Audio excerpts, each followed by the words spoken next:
Tony, করে জুতো polish কর, চালাকি করিস না। আমি একটা পার্টিতে যাব। তুমি কি বলছো? আমি বাড়ির সবারই তো জুতো পালিশ করে দিই, আজ প্রথম তুমি আমাকে জুতো পালিশ করতে বলছো? আর আমি সেই কাজকে খারাপ করতে পারি? আরে সব মরে গেছে নাকি? বাড়ি থেকে একা হাঁটতে হাঁটতে বাড়ি আসছি, আমাকে হাঁটতে চল একটা দেখো নাই। তুমি কি করছিলা? তুমি হাঁটতে যেতে পারোনি?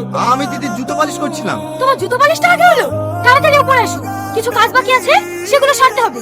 টনি, তুই তাড়াতাড়ি যা, তুই তো জানিস ও খুব রাগী মেয়ে।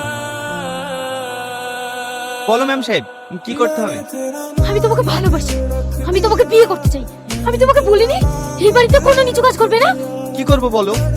দিদি হুকুম করলে আমি না করতে পারবো? মনে দেখছি মনুষ্যত্ব বোধ হারিয়ে গেছে। সবার দেখা দেখি ও জুতো পালিশ করাচ্ছে। কাল থেকে আমি চুপ করে থাকবো, কাল আমি সবাইকে জানিয়ে দেবো আমি তোমাকে ভালোবাসি। না না, তোমার কাছে হাত জোড় করে বলছি, দয়া করে তুমি এইসব কথাগুলি বলো না। টনি ঠিক কথাই বলেছে।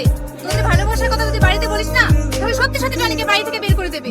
তুই আমাদের মধ্যে নাক গলাবি না। তুই কি করে পারলি?